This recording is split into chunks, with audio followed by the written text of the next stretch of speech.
نحمده ونصلي على رسوله الكريم أما بعد فأعوذ بالله من الشيطان الرجيم بسم الله الرحمن الرحيم مثل الذين حملوا التوراة ثم لم يحملوها كمثل الحمار يحمل أسفارا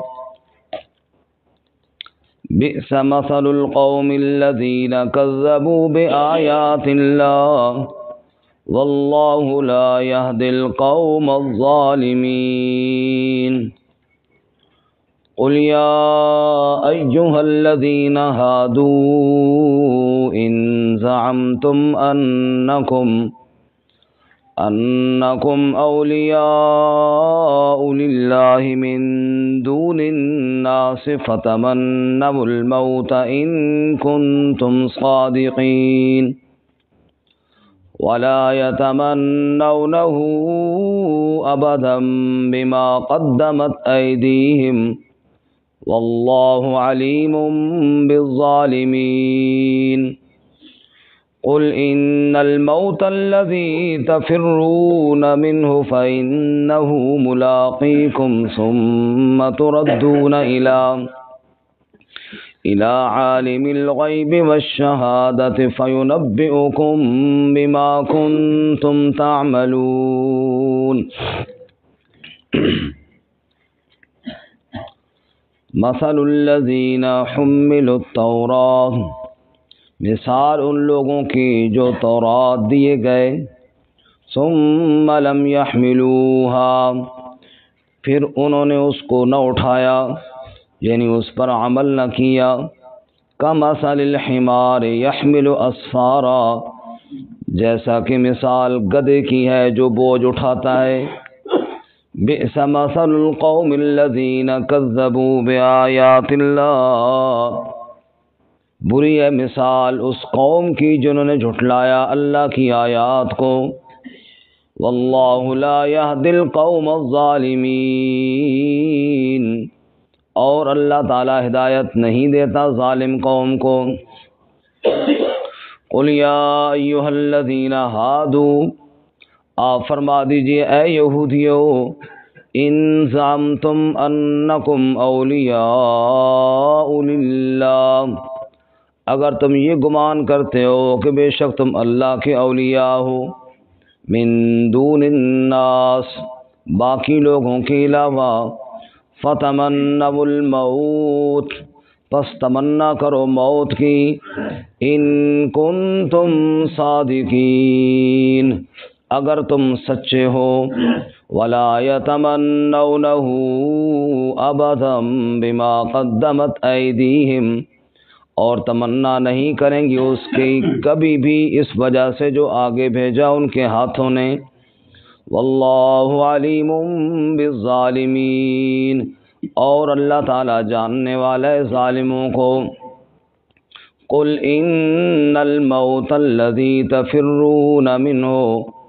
آپ فرما دیجئے بے شک وہ موت جس سے تم بھاگتے ہو فإنہ ملاقیکم پس بے شک وہ تمہیں ملنے والی ہے ثم تردون الی عالم الغیب والشہادہ پھر تم لوٹائے جاؤ گے اس ذات کی طرف جو جاننے والا ہے غیب اور ظاہر کا فینبئکم بما کنتم تعملون پس خبر دے گا تمہیں اس کے ساتھ جو تم عمل کرتے ہو سبحان ربک رب العزت عما یصفون وسلام علی المرسلین والحمد للہ رب العالمین اللہم صل علی سیدنا ومولانا محمد وعلی آل سیدنا ومولانا محمد وعلی آلہ واصحابہ اجمعین معزز سامعین سورۃ الجمعہ آیت نمبر 5 سے لے کر 8 تک تلاوت کی ہیں۔ اللہ رب العزت ان آیات کے مطابق صحیح بیان کی توفیق عطا فرمائے اور ہمیں قرآن و سنت پر عمل کرنے کی توفیق عطا فرمائے۔ گزشتہ سبق میں ہم نے پڑھا کہ اللہ رب العزت کی ذات کہ ساری کائنات جس کی تسبیح بیان کرتی ہے اور سچا بادشاہ اللہ ہی ہے، ہر عیب اور ہر کمزوری سے پاک بھی اللہ ہے، سب پر غالب بھی اللہ ہے اور حکمت والا بھی اللہ ہے۔ اس اللہ تعالی نے عظیم الشان رسول یعنی حضرت محمد الرسول اللہ صلی اللہ علیہ وسلم کو بھیجا اور ان لوگوں میں بھیجا جن کے پاس کوئی علم نہیں تھا، ان پڑھ تھے۔ وہ رسول تشریف لائے اور ان کے ذمہ 4 کام اللہ نے لگائے۔ یتلو علیہم آیاتہ، اللہ کی آیتوں کی تلاوت کرتے تھے، ویزکیہم، نمبر 2 ان کا تزکیہ اور پاک کرتے تھے، نمبر 3 ویعلمہم الکتاب، انہیں کتاب کی تعلیم دیتے تھے، اور نمبر 4 والحکمہ، حکمت کی تعلیم دیتے تھے یعنی احادیث مبارکہ۔ یہ منصب اللہ نے اپنے نبی صلی اللہ علیہ وسلم کو دیا اور حضور اقدس صلی اللہ علیہ وسلم نے اس کو کما حقہ ادا فرمایا۔ اللہ کی کتاب کو تلاوت ہو، قرآن مجید کی تبلیغ ہو، قرآن مجید کے مطلب مفہوم سمجھانا ہو، یہ آپ صلی اللہ علیہ وسلم نے کیا، اور یہی تبلیغی نصاب ہے، یہی آپ صلی اللہ علیہ وسلم کی دعوت اور آپ صلی اللہ علیہ وسلم کی دعوت کا ہتھیار ہے قرآن مجید۔ آج کے سبق میں اس کے برعکس تورات کے وہ لوگ جو تورات کے عالم کہلاتے تھے لیکن تورات کے مسئلے چھپاتے تھے اور تورات کے غلط مفہوم بیان کر کے صرف تورات کو اپنی کمائی کا ذریعہ بنایا ہوا تھا، ان کی تردید اللہ نے کی اور اللہ تعالیٰ نے ان کی مثال گدھے کے ساتھ دی ہے۔ جیسے گدھے کے اوپر کتابیں لاد دو تو وہ عالم نہیں بن جاتا، ایسے وہ عالم جس کو اللہ نے علم دیا ہے اور وہ صرف اپنی دنیا کی کمائی کا ذریعہ اس علم کو بناتا ہے، اس کی مثال بھی اسی گدھے کی طرح ہے۔ اللہ تعالی ہماری حفاظت فرمائے۔ اور یہی آج حال آپ دیکھ لیجئے، ہم تو صرف خوش ہوتے ہیں کہ بھائی تورات والوں کی مذمت ہو رہی ہے۔ آج اگر قرآن مجید کا علم بھی اللہ نے دیا ہے اور اس سے مقصد صرف کمائی کرنا ہے، کوئی مرے صحیح ہم ختم کے لیے پہنچ جائیں گے جناب، اور جناب وہاں پہ ہم کھائیں گے بھی صحیح اور جناب گھر بھی لے آئیں گے اور جناب جیب بھی گرم ہو جائے گی، یہی ہمارا مشن ہے کیا؟ قرآن اسی لیے آیا تھا۔ قرآن مجید کا صرف یہی مقصد تھا کہ کوئی جناب نیا پلازہ بنے اور پھر وہاں جا کے ہم پڑھیں اور پھر جناب وہاں سے بھی پیسے لے آئیں؟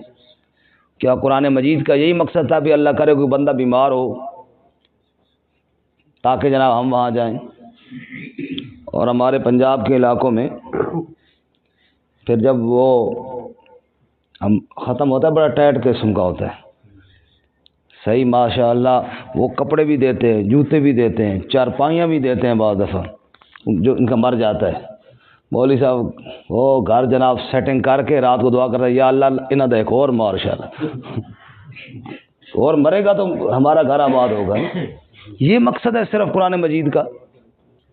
قرآن مجید کا مقصد ہے اللہ کے احکامات کو بیان کیا جائے اور ان پر عمل کیا جائے۔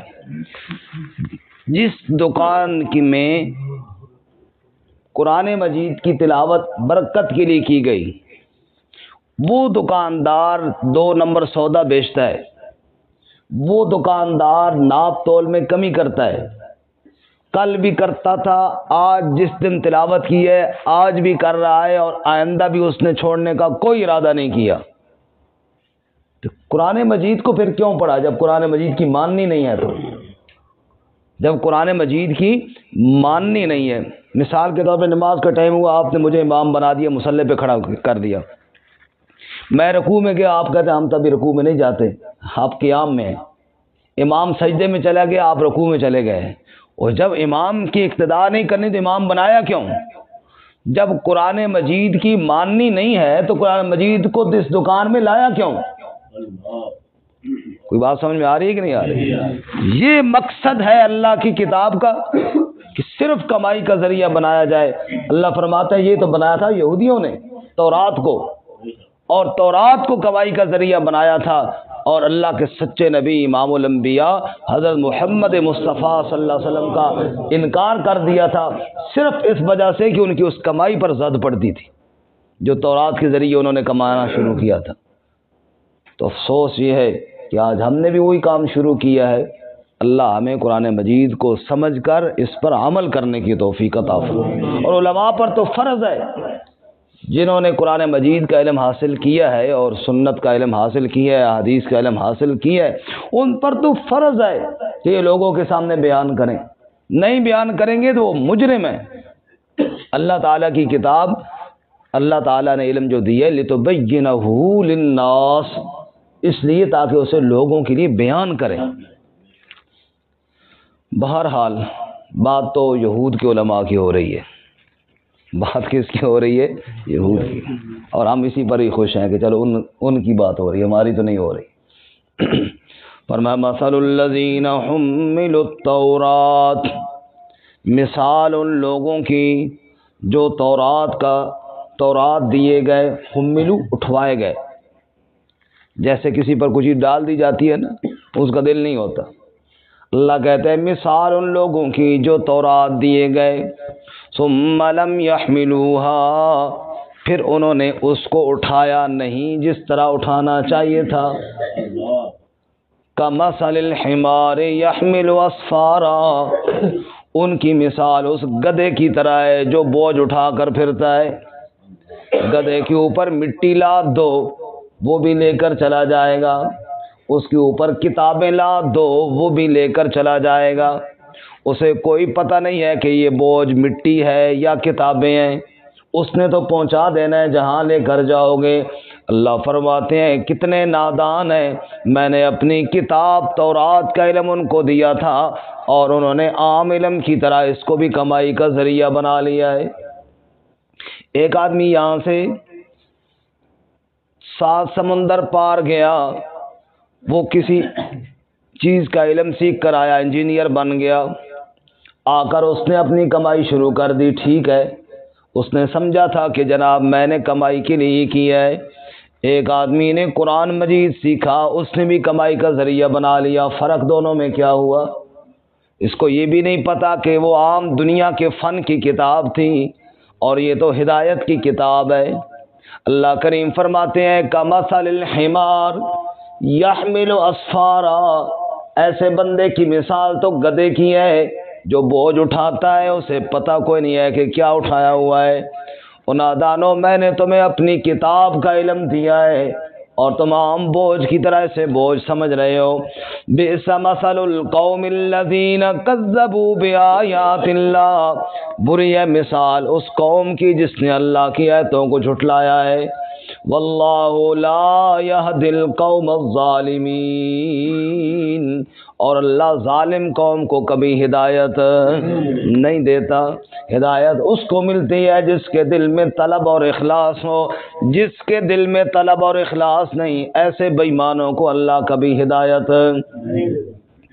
اور لوگوں کو مطمئن کرتے ہیں، ایک بڑے اللہ دے ولی نے اگلی بات میں بتایا گیا، وہ اگلی آیت میں اسی بات کا ذکر ہے، جو آدمی قرآن کا باغی ہے، جو آدمی اسلام کا باغی ہے، جو آدمی صرف کمائی کا دھندا بنایا ہے، وہ کبھی اللہ کا ولی نہیں ہو سکتا۔ سنی اگلی آیت میں اللہ کیا فرماتے ہیں، قل، کہہ دے میرے محبوب صلی اللہ علیہ وسلم، یا ایھا الذین ہادو، اے وہ لوگو جو یہودی ہو، سنو، ان زعمتم انکم اولیاء للہ، اگر تم یہ سمجھتے ہو کہ تم اولیاء اللہ ہو، یہ تمہارے دل میں یہ بات ہے کہ تم اللہ کے دوست ہو، اولیاء اللہ ہو، من دون الناس، باقی لوگوں کے علاوہ، تو فتمنوا الموت ان کنتم صادقین، پھر موت کی تمنا کرو اگر تم سچے ہو، کہ یا اللہ ہم تیرے ولی ہیں، ہمیں اپنے پاس بلا لے۔ پھر دنیا میں کیا کر رہے ہو؟ لوگوں کے چندوں اور نذرانوں پہ کیوں نظر رکھ کر بیٹھے ہو؟ پھر موت کی تمنا کرو تاکہ اللہ کے ہاں جنت میں تم پہنچ جاؤ۔ آگے اللہ فرماتے ہیں وَلَا يَتَمَنَّوْنَهُ أَبَدًا، سنو دنیا والو، یہ کبھی بھی موت کی تمنا نہیں کریں گے۔ دنیا کی لذتوں میں، دنیا کی عیش و عشرت میں یوں یہ ڈوبے ہوئے ہیں، وَلَا يَتَمَنَّوْنَهُ أَبَدًا، کبھی بھی موت کی تمنا نہیں کریں گے۔ کیوں؟ بِمَا قَدَّمَتْ أَيْدِيهِمْ، آگے جو ان کے اعمال جو پہنچے ہیں ان کو پتہ ہے، انہوں نے دنیا میں اللہ کی کتاب کے ساتھ غداری کی ہے، انہوں نے دنیا میں اللہ کی آیات کے ساتھ غداری کی ہے، آیات بیان کرنے والوں کی بھی مخالفت کی ہے، آیات اللہ کی آیات سے دور کیا لوگوں کو۔ ان کو پتہ ہے موت آ گئی تو اللہ کریم ہمیں کوئی راضی نہیں کرے گا، بلکہ اللہ ہمیں سزا دے گا، اس لیے یہ کبھی موت کی تمنا نہیں کرتے، لیکن جو مرضی یہ کرتے رہیں۔ واللہ علیم بالظالمین، اللہ تو ظالموں کو جاننے والا ہے، اللہ سے تو کوئی چھپ۔ اس لیے اللہ کی کتاب کا حق ہے میرے بھائی، اس کو سمجھا جائے۔ ہمارے بچے کہاں سے کہاں چلے جاتے ہیں، زندگیاں گزار دی ہیں، وہ 7 سمندر پار گئے ہوئی ہیں، اور قرآن مجید جو گھر میں پڑا ہوا ہے، کبھی اس کے لیے بھی کوئی وقت نکالا ہے؟ دنیا جہان کی ڈگریاں حاصل کر لی ہیں اور بڑے اعلیٰ سے اعلیٰ تعلیم حاصل کر لی ہے، تو نعوذ باللہ یہ اعلیٰ تعلیم نہیں تھی اس ٹائم، تو اس کے لیے بھی نکال لیتے نا، یہ بھی تو سمجھ لیتے نا کہ اللہ تعالیٰ نے کیا فرمایا۔ انگلش فر پڑھ بھی لیتے ہیں، سمجھ بھی لیتے ہیں، کوئی منع نہیں ہے، اچھی بات ہے، سمجھنی چاہیے، لیکن کچھ تو اس کو بھی سمجھو نا، یہ اعلیٰ تعلیم نہیں ہے۔ میں یہ نہیں کہہ رہا کہ وہ غلط کیا ہے، وہ بھی ٹھیک کیا ہے، وہ بھی سیکھنا چاہیے تھا، لیکن سوال یہ ہے کہ یہ جو اللہ تعالیٰ کا پیغام تھا، کیا اس کے لیے بھی کوئی ٹائم نکالا ہے؟ کیا اس کو سیکھنے کے لیے بھی کوئی ٹائم نکالا؟ اور یہ ہمارا اسلامی جمہوریہ پاکستان بھی پھر کمال ہی ہے۔ ایک آدمی قرآن مجید کی ترجمہ تفسیر جانتا ہے، حافظ بھی ہے، قاری بھی ہے، تجوید بھی جانتا ہے، لیکن اگر کوئی فارم فل کرنا ہو تو تعلیم پوچھتے ہیں، اس نے یہ دنیا کی تعلیم حاصل نہیں کی ہوئی تو اس کو ان پڑھ لکھتے ہیں۔ اس کو کیا لکھتے ہیں؟ ان پڑھ۔ یہ ہمارے ساتھ ہوا ہے اس ملک میں جو بنا ہی اسلام کے نام پہ تھا، کہ بے شک قرآن مجید پورا ترجمہ آتا ہو وہ ان پڑھ لکھا جائے گا، اور بے شک کلمہ نہ آتا ہو، دوسری ڈگریاں ہوں تو اس کی تعلیم لکھی جائے گی، یہ اتنے تعلیم یافتہ ہے۔ یہ ظلم ہوا ہے اور یہ زیادتی ہوئی ہے اس وقت جب مسلمانوں نے قرآن مجید کو چھوڑا ہے۔ وہ زمانے میں معزز تھے مسلمان ہو کر، اور تم خوار ہوئے تارک قرآن ہو کر، آج ہم نے قرآن کو چھوڑا۔ اقبال نے تو بہت پہلے کہا تھا، وضع میں ہو تم نصارا تمدن میں ہنود، یہ مسلمان ہیں کہ جنہیں دیکھ کر شرمائیں یہود۔ گنگ ہو گئی زباں آج میری کچھ کہتے کہ، اقبال بھی کمال باتیں کہتا تھا۔ گنگ ہو گئی زباں آج میری کچھ کہتے کہتے، ہچکچا گیا میں خود کو مسلمان کہتے کہتے، توفیق نہ ہوئی مجھے ایک وقت نماز کی، اور چپ ہوا مؤذن اذان کہتے کہتے۔ یہ بات نہیں کہ مجھے اس کی ذات پہ یقین نہیں، بس شرم سی آتی ہے صاحب ایمان کہتے کہتے۔ مانتے تو ہیں اللہ کو، لیکن صاحب ایمان یوں ہوتے ہیں، بس شرم سی آتی ہے صاحب ایمان کہتے کہتے۔ ایک کافر نے جو مجھ سے پوچھا ہے کون سا مہینہ، میں شرم سے پانی پانی ہو گیا رمضان کہتے کہتے، اور میری گھر کی شلف پر پڑی کتاب کا جو پوچھا۔ اللہ اکبر! ہمارے گھر کی شلف پر کتاب پڑی ہوتی ہے قرآن مجید، اور اوپر مٹی پڑی ہوتی ہے، کبھی کھولا جو نہیں ہے۔ میرے گھر کی شلف پر پڑی کتاب کا جو پوچھا، کہ یہ کتاب کون سی ہے؟ میرے گھر کی شلف پر پڑی کتاب کا جو پوچھا، میں گڑ گیا زمین میں قرآن کہتے کہتے، میں گڑ گیا زمین میں قرآن کہتے کہتے۔ یہ سن کر چپ سی سادھ لی اقبال اس نے، لگا یوں کہ رک گیا مجھ کو حیوان کہتے کہتے۔ اس نے کہا پھر تم انسان کہلانے کے حقدار ہو کہ اپنے مذہب کی اور رب کے کلام کے ساتھ تم نے یہ اشر کر رکھا ہے۔ کہتے ہیں کسی آدمی نے، مقتدی نے امام صاحب کو گھر دعوت کے لیے بلایا، کمرے میں مولوی صاحب کو بٹھایا کھانے کے لیے، مولوی صاحب چلے گئے، اس کمرے میں انہوں نے کچھ پیسے رکھے تھے، کچھ پیسے تھے، پیسے تھوڑی زیادہ مقدار میں تھے، وہ کہیں ادھر سنبھالنا چاہتے تھے، وہ بھول کے سامنے ہی رکھ دیے۔ مولوی صاحب چلے گئے، انہوں نے کہو پیسے گم ہو گئے، تو ظاہر کمرے میں مولوی صاحب کے علاوہ تو آیا ہی کوئی نہیں تھا، تو چھپائے مولوی صاحب نہیں ہوں گے۔ اب جناب کیا کہیں مولوی صاحب کو، بھائی چلو یار جی بدزن ہو گئے، مسجد میں نمازیں بھی چھوڑ دی اور جناب وہ درس میں بیٹھنا بھی چھوڑ دیا۔ مولوی صاحب بڑے حیران بھی، چنگے بلے دوست ہیں ہمارے، پتہ نہیں کیوں خفا ہو گئے۔ تو کچھ عرصہ گزر گیا، ایک دن مولوی صاحب نے اس کو بٹھایا، کوئی تقریباً سال اس واقعے کو ہو گیا تھا۔ غیر کچھ عرصہ بندہ کہتا ہے شاید ویسے مصروف ہو گیا ہوگا، کہیں مل گئے۔ مولوی صاحب نے کہا یار بات سنو، دیکھو ہمارا ایک تعلق تھا، ٹھیک ہے اگر آپ خفا ہیں وہ الگ بات ہے، لیکن مجھے بھی پتہ تو ہو نا کہ آپ کس جرم میں میرے ساتھ خفا ہیں۔ آپ نے دعا سلامی چھوڑ دی ہے، خیریت؟ انہوں نے کہا بس کرو مولوی صاحب، کیا کہیں۔ کہا کیوں، وجہ کوئی پتہ تو چلے۔ انہوں نے کہا مولوی صاحب ہمارے وہ گھر میں آپ آئے تھے نا، جی آئے تھے، وہ ہمارے جو 50,000 روپے پڑا تھا وہ آپ نے چرا لیا، دیکھو آپ کو ضرورت ہے تو آپ ویسے کہتے ہم آپ کو دے دیتے۔ کہا میں نے تو کوئی نہیں چرایا۔ کہا جی اور کس نے چرایا، کمرے میں آپ ہی گئے اور بندہ گیا کوئی نہیں تھا۔ مولوی صاحب نے کہا یار اگر ناراض نہ ہو تو ایک دفعہ مجھے اس کمرے میں پھر لے جاؤ ابھی۔ کہ چلو جی، وہ گئے کمرے میں، ایک سائڈ پہ قرآن مجید پڑا تھا، مولوی صاحب نے اٹھایا اور کھولا تو اس کے اندر قرآن مجید کے اندر 50,000 روپیہ پڑا تھا۔ مولوی صاحب نے کہا بے وقوف آدمی، آپ نے مجھے یہاں بٹھایا اور باہر چلے گئے اور پنکھا چلایا تو یہ پیسے اڑنے لگ گئے، تو ساتھ ہی کتاب پڑھی تھی تو میں نے اس میں ڈال دی، چلو یار بعد میں دیکھ لیں گے۔ تو مجھے تو یہ نہیں پتا کہ پورا سال گزر گیا تم نے قرآن مجید کو ہاتھ ہی نہیں لگایا، تم نے تو اس کو، وہ پیسوں والی بات کو تو چھوڑو، یہ بتاؤ کہ تم نے اس کو کھولا ہی نہیں ہے، میرے اوپر اتنے الزامات اور سارا کچھ ہو گیا، اس کو اگر یوں کر لیتے تو سامنے پڑے ہوئے تھے۔ تو حالات ہمارے یہ بنے ہوئے ہیں کہ سالہ سال تک ہم نے کتاب مقدس کو ہاتھ تک نہیں لگایا۔ اقبال یہی کہتے ہیں کہ میرے گھر کی شلف پر پڑی کتاب کا جو پوچھا، میں گڑ گیا زمین میں قرآن کہتے کہتے۔ یہ ہے شرح قرآن۔ اور پھر اللہ رحم فرمائے ہمارے کچھ علماء کو بھی اللہ ان کو ہدایت ہی دے، وہ بھی پابندیاں لگاتے ہیں، خبردار بھائی نیڑے نہ جانا۔ قرآن مجید کا ترجمہ، قرآن کو اتنا مظلوم ہے کہ کوئی پڑھے، ماشاء اللہ گمراہ ہو جاؤ گے، خود میں نے سنے گمراہ ہو جاؤ گے۔ میں نے کہا بھائی اگر قرآن مجید کا ترجمہ پڑھنے سے بندہ گمراہ ہوتا ہے تو پھر میرے خیال میں عرب کو تو قرآن پڑھنا ہی نہیں چاہیے، کیونکہ ترجمہ ان کو ویسے ہی سمجھ آ جاتا ہے، پھر تو ان پہ پابندی ہونی چاہیے، بھائی جو سمجھتے ہیں وہ تو پڑھے ہی نہیں۔ یعنی صرف ثواب اور برکت کی چیز سمجھا ہے، سمجھنے کی کتاب نعوذ باللہ یہ ہے ہی نہیں۔ سب کو استغفر اللہ۔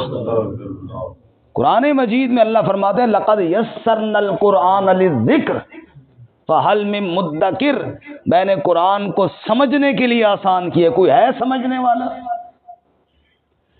تو بہرحال بات یہودیوں کی علماء کی ہوئی جنہوں نے کتاب سے لوگوں کو دور کیا اور صرف کمائی کا ذریعہ بنایا۔ اللہ تعالیٰ فرماتے ہیں قل ان الموت الذی تفرون منہ فانہ ملاقیکم، اولیاء اللہ بننے کے دعوے کرنے والوں، موت سے بھاگتے ہو نا، موت تمہیں آ کر مل کر رہے گی۔ جس موت سے تم بھاگتے ہو فَإِنَّهُ مُلَاقِيكُمْ، وہ تم سے ملنے والی ہے، موت سے کسی کو چھٹکارا نہیں ہے۔ ثُمَّ تُرَدُّونَ إِلَىٰ عَالِمِ الْغَيْبِ وَالشَّهَادَةِ، پھر تم لوٹائے جاؤ گے اس ذات کی طرف جو غیب کا بھی جاننے والا ہے، جو ظاہر کا بھی جاننے والا ہے، تمہاری نیتوں سے بھی واقف ہے، تمہارے اعمال سے بھی واقف ہے۔ فَيُنَبِّئُكُم بِمَا كُنتُمْ تَعْمَلُونَ، وہ تمہیں خبر دے گا تم دنیا میں